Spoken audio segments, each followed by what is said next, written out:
You know when this music plays, it's going to be something to do with the Betamax, and it's my EDBeta again. It's got eject difficulties again. Let's see why. Here's my EDBeta machine again. It decided not to eject the tape. So we're going to take a quick peek and see why. Haven't been doing much over the last couple days, just because I've been under the weather. This is like day 4 of this. Hit me Wednesday, late Wednesday afternoon. And was it flu or what? I don't have the normal flu symptoms. It's something gastrointestinal for sure. I don't know whether it's food poisoning. Could have been. I could have got something eating out at a restaurant. You know, because some of these places are, if you look in the kitchen, they're just disgusting. Although this was not a fast food place I went to. It was a rather expensive place I went to a couple days before I came down with whatever I've got. So I'm thinking it might be food poisoning of some type. I've just been feeling awful. I had absolutely no energy. Anyway, let's see why this is not ejecting. Kind of goes through the motions like it's going to eject, but then doesn't eject the tape. So I want to see what it's doing. Tape is fully loaded, as you can see. Let's apply power and just watch what it does. Or in this case, what it doesn't do. Okay, I got power applied. And I can rewind, play, fast forward and everything. That's all working fine. But when I hit eject, it's like it didn't unload. There, you see. It's not unloading. It's like the clutch is stuck or something.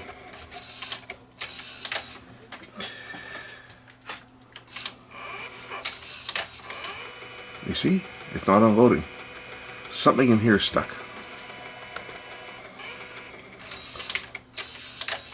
And of course, the one time that the camera's not on, it ejects. And now it does. Oh, what the hell? Okay. That is... must be something sticking right in here. Now it's ejecting. I'm going to put a regular tape in as I continue. I don't want to damage one of these. Expensive, impossible to find. Well, it's the same as a Betacam SP tape, but I'm going to grab a regular tape and see why this thing seems to be stuck right back here somewhere. Okay, I'll just put a regular tape in.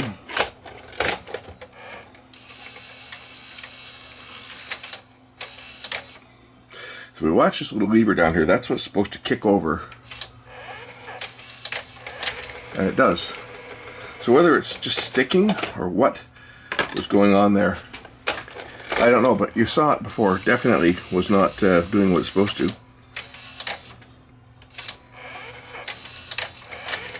That's probably how the front loader got broken in this thing before.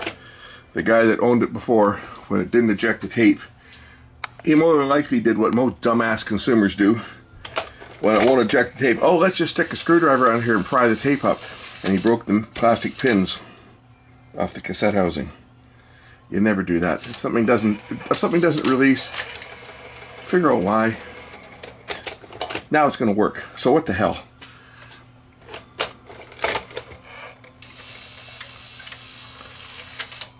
Maybe I will throw a bit of grease in there.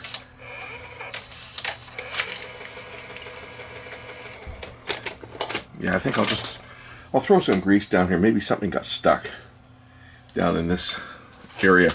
We'll pop out the loading assembly here and just look at the gears and maybe put a bit of grease on them.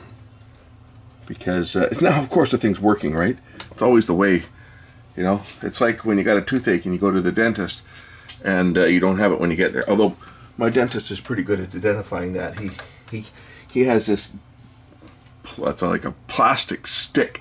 He puts it in, he says bite on it, and it's got a bunch of bumps on it, right? Like high and low points. He puts it on a point of a tooth. He says bite down. Nope, not there. Okay, move to the next corner of the tooth. Bite down. Nope, not there. Move to the next. Bite down. Oh, it hurts. Okay, yeah, okay. You got a little micro crack. We'll just lop that off and fill it.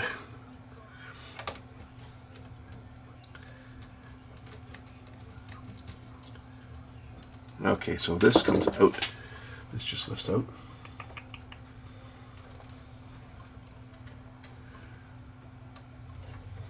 Oh, there's a clip on here I gotta remove. Gotta lift that clip up. Maybe maybe this little lever here is sticking. What it does is it kicks this little lever over. Well, it's on this cam gear here, but this little lever here gets kicked over. That's what releases. That little lever there is what moves to transfer power through the planetary gear set over to the loading ring.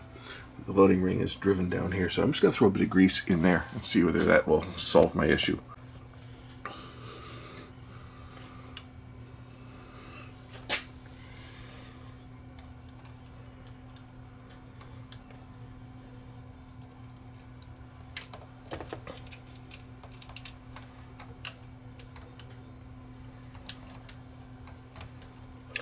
This is the gear that turns to operate. There's a little spring here as well. I think it's on the right place. Looks like it's on the right place.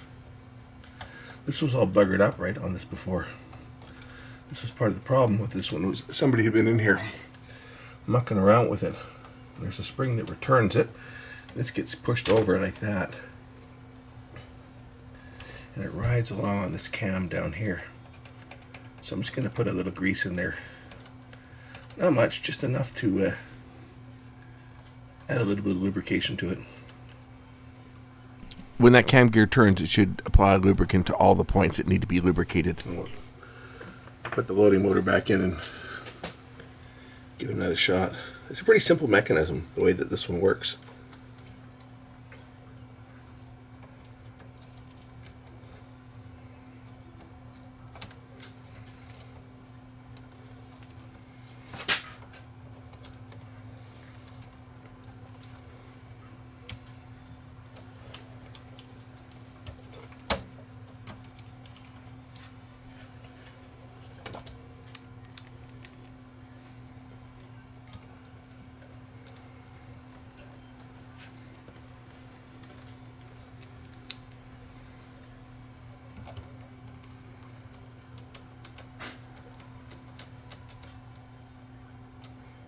And of course we do not tighten these screws that tight because this is plastic, and it's old plastic.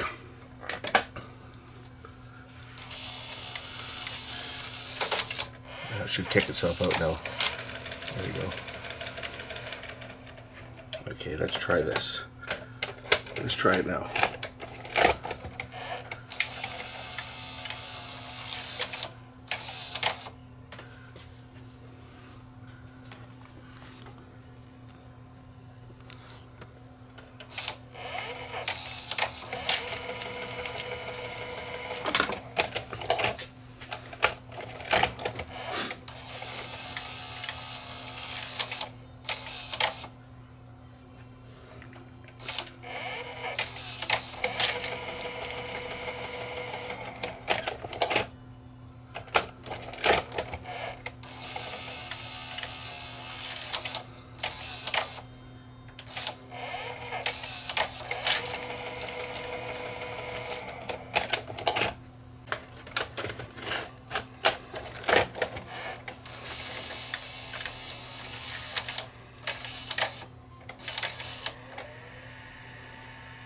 But it's playing fine. Now this is a beta 1 tape in Super Beta. It's not EDBeta. I'm just playing this tape for now. I'm going to grab the other tape. We'll run the other tape through. You can see this tape's moving along pretty quick. But it looks fine. The picture looks fine. I'll grab the other one and we'll run the other one through it again. I'm just going to load it. I'll unload it several more times. And keep these wires. I guess those wires are out of the way there. They won't get chewed up on anything. Another piece of equipment I'm going to have to work on again is my time-base corrector. As I've got it all hooked up with my scope and everything in my dubbing chain. I just noticed that it's throwing noise into the picture, even when it's on bypass. So, like when the signal's not feeding through it now, luminance has gone off, but even when it's in bypass, just turn on the power, and it's really noisy. Here's the EDBeta picture here on on this machine. I don't think all that chroma noise is actually the machine. The color on the TV is cranked way up. We're going to turn that down, and that'll quieten that down a bit as far as the noise. Pause.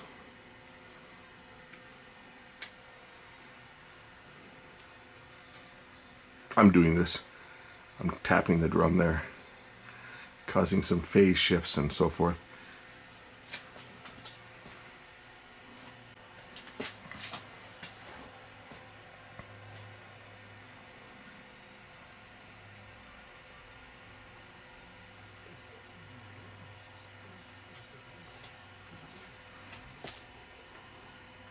I should make up a new demo tape on this from my high definition. Well, these were high definition files here. I should make up a new demo tape just to show off the quality.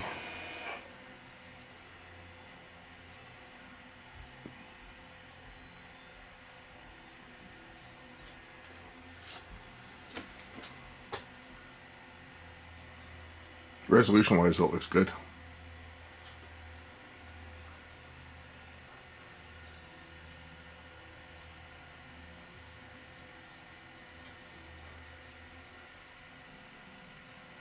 Chroma wise, it doesn't look any different than regular beta, because the chroma resolution, of course, is no better on EDBeta than it was on regular beta, because the chroma is recorded at the same down converted 688 kilohertz.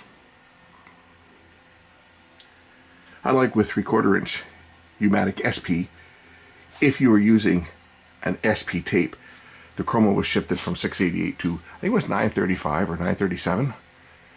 So you get a little more chroma bandwidth on the U-matic in the SP mode. It still only had 300 lines of resolution, however, in the luminance, whereas this one can do 500 in the luminance. But the chroma, of course, is exactly the same as the regular. And my color is probably set a little hot on this TV as well. You see where the chroma is cranked up to on here. If I can bring this down, I don't know if I can do it with this remote. Maybe I can. Yeah, here, that's a little better. We'll bring it down to the midway position, which I think is 32. What's maximum on this? Let's see what the maximum is. Obviously, when we crank the chroma up, we're going to see all the maximum. So 63 is the chroma, so like what, 32 would be about halfway there, which is normally where you want to have them sitting, about half there. That's giving the picture a little more of a break. I'm in vivid as well, so yeah, I see standard, cinema. Yeah, you see auto. Even auto looks better. Vivid is the one that really brings up all the noise and stuff. Put it in auto and get out of this menu. That actually looks a lot better, as opposed to having it all cranked up.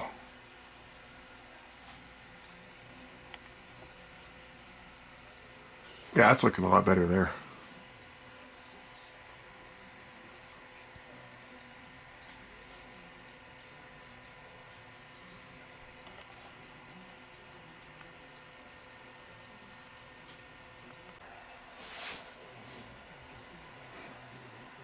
Obviously, the original source on this was shot on my little ABC HD camera, the one that takes the little mini DVD and records it as a high definition picture on a little mini DVD. That's what shot this footage.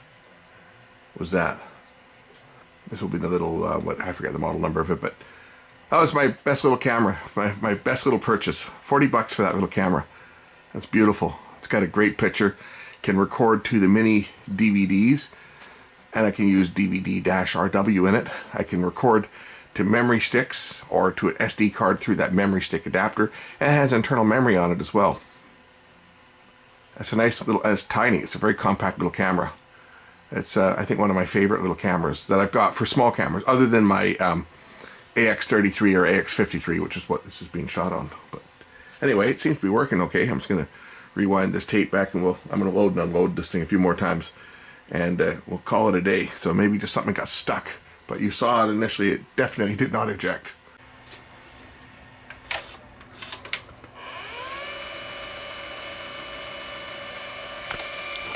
Of course, the lights like to glare off of everything here on the workbench.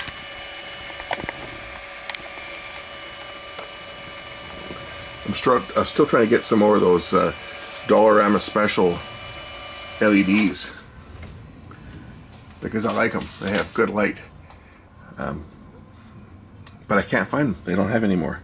So I hit the eject button. And you see, now it's doing what it's supposed to. And I load and unload a few more tapes here, and I'm going to call this one done. Hopefully it'll stay done. So I'm not going to be using this thing a lot. This machine is specifically when I get an EDBeta tape to transfer over. That's what it's going to be used for. When I'm doing my beta transfers, I'm using my SLHF1000 is the machine that I'm using for all the transfer work. Keep this one for those tapes that it's needed for. Anyway, thanks for watching.